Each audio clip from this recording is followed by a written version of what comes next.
What's up, everybody? Welcome back to the Pack-A-Day podcast. I'm your host, Andy Herman. You can follow me on Twitter at Andy Herman NFL. Happy Packers game day. As much of a bummer as it is, we've only got probably 6 of these left, so it's still worth enjoying every second of one of these games.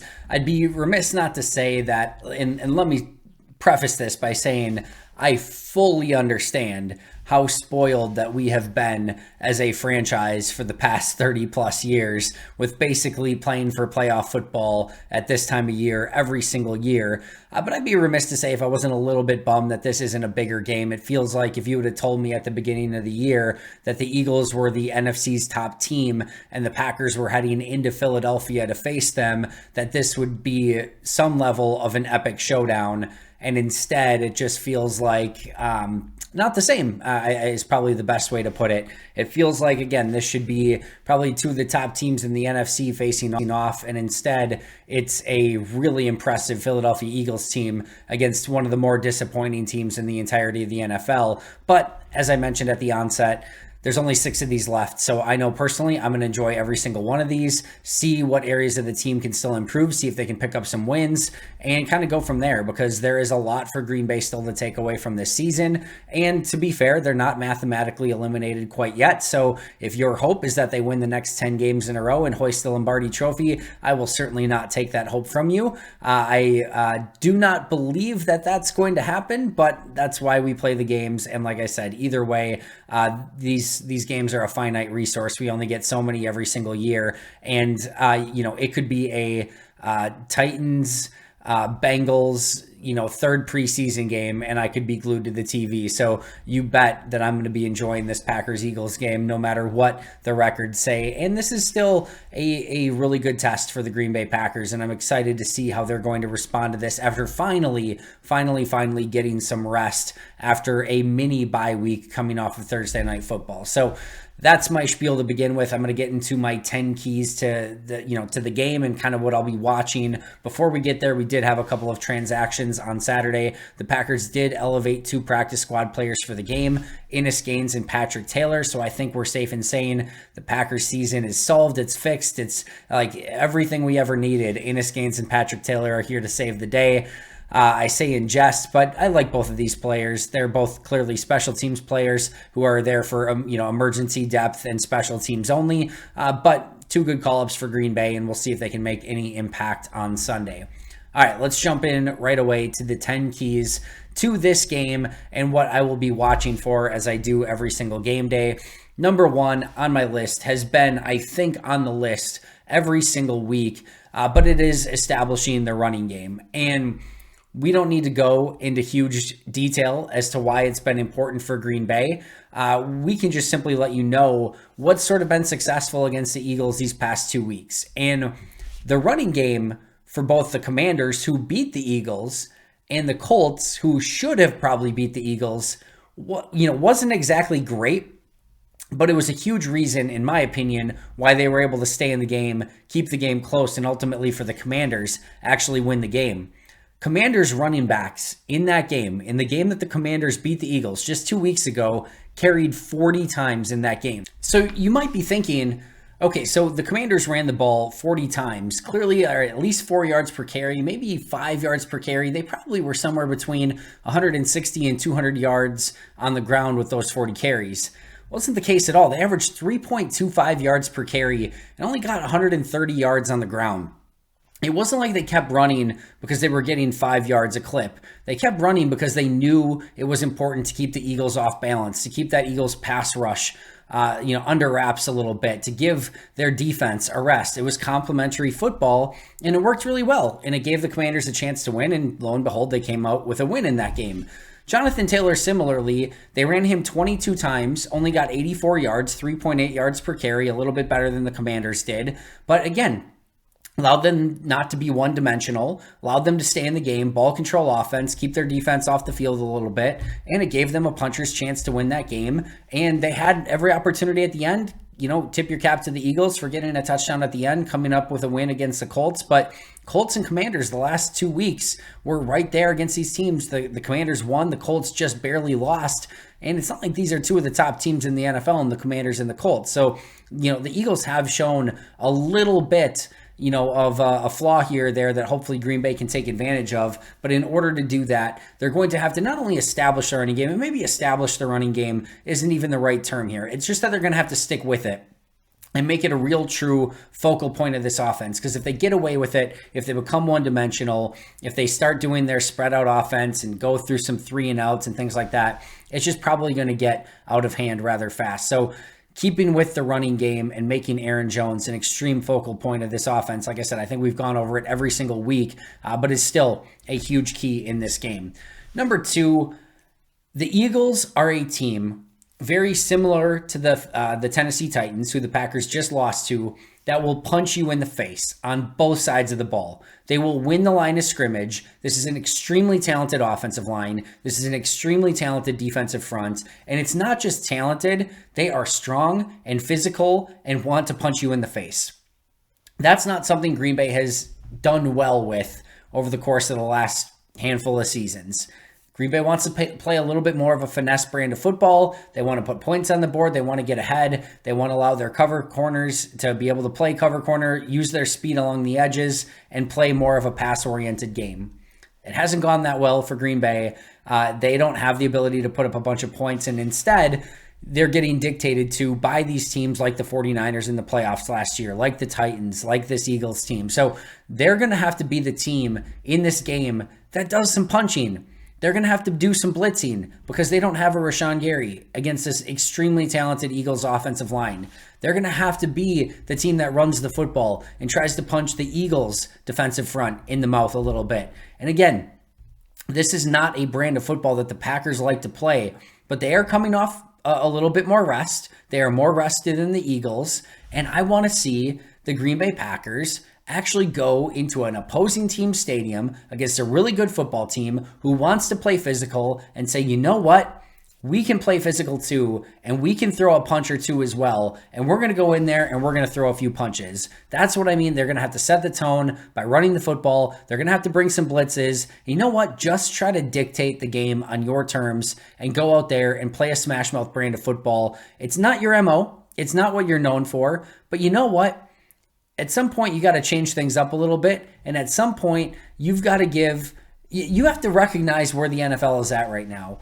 This is not, we saw it against the Lions. We saw it against the Titans. This is not an offense that you have that can just go out and put up 35 points on the board. So you're going to have to play complementary football. You're going to have to run the ball. Just find a way to embrace it. And you know what? Like I said, for the first time in a while, go punch the other team in the mouth. And just to kind of reiterate that Titans point for just a second, this is a souped-up Tennessee Titans team that just punched the Packers in the mouth at Lambeau with basically their season on the line.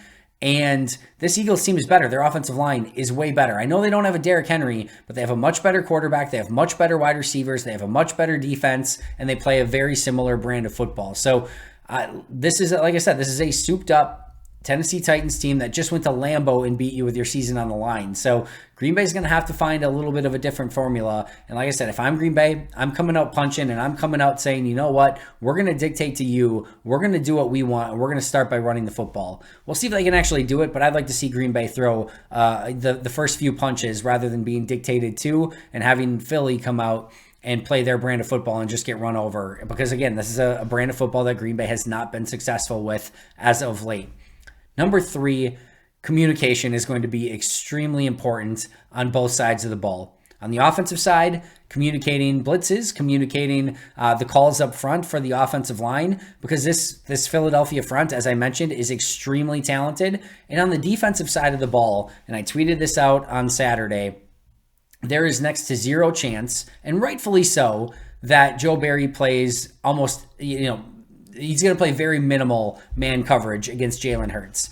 So really quick, for those who are wondering why, if you have a mobile quarterback, the last thing that you want to do is have your corners turn and run with the wide receivers. Because what does that see? Jalen Hurts drops back to pass.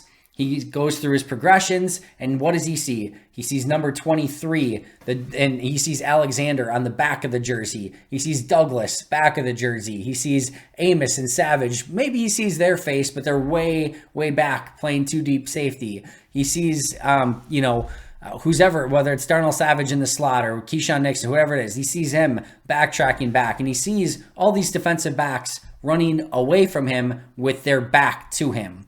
So what does that allow him to do?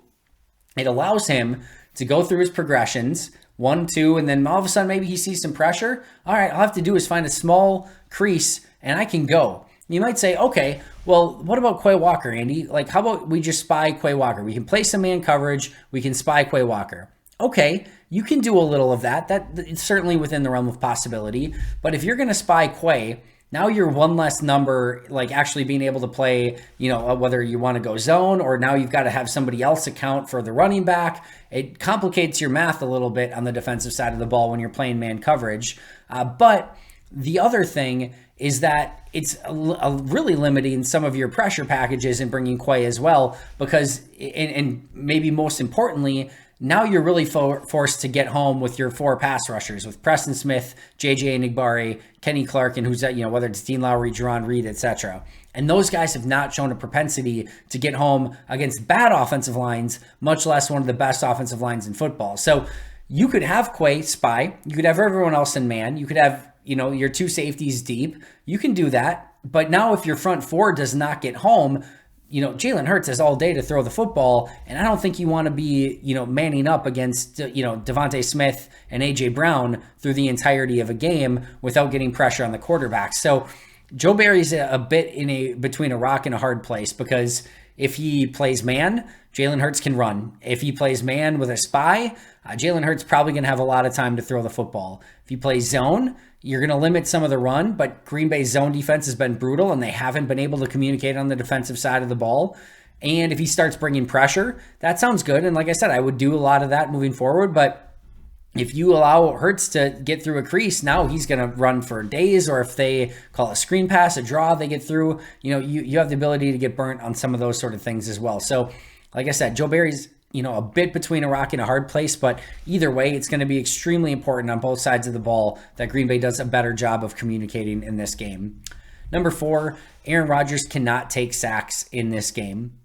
This is an extremely talented defensive front. Brandon Graham, Fletcher Cox, Ndamukong Suh, Milton Williams, Linval Joseph, Javon Hargrave, who's one of the most underrated players in the league, Josh Sweat, who's an underrated player as well, really good football player, Robert Quinn, Hassan Reddick, another extremely underrated player. Like, this is a dominant defensive front who wants to get after the quarterback, and if you take sacks, you are going to be behind the chains, and you're just in absolute no man's land, because then what happens, either, you're taking sacks on, 3rd down, which is you're basically turning the ball over, or if it's on early downs, you're allowing them now to get into their pressure packages as well on 2nd and 3rd and long. So it's going to be incredibly important for Aaron to get rid of the football, go through his progressions quickly, and if not, find his checkdowns, get rid of the football, and not take sacks in this game, because a lot of times with this defensive front, those sacks can turn into fumbles as well. Number 5, Green Bay cannot leave points on the field, whether that's executing in the red zone, whether that's getting points off of turnovers, whether that's, not allowing or, not losing points because of missed extra points or blocked extra points, whether that's, converting on 4th down to keep drives alive, whatever it may be. If they are in an opportunity to get points, they have to get points. This is an Eagles team that can score on you, and this is an Eagles team that's going to make you grind for every single yard and every single point that you get. So if you're actually in a position to get points, you cannot squander those opportunities. And like I said, Green Bay has found fun and unique and exciting new ways to find ways to lose points in just about every single game this year. They can't do that in this game. They're going to have to get every point that's available to them. And like I said, like simple things like missed extra points or blocked extra points could be the difference in the game if Green Bay's keeping it close. So they absolutely cannot leave points on the field in this one. Number 6, control A.J. Brown. And yes, there's a lot of weapons for Philadelphia. They're a very, talented offense, defense, special teams, etc. But number 6 is controlling A.J. Brown.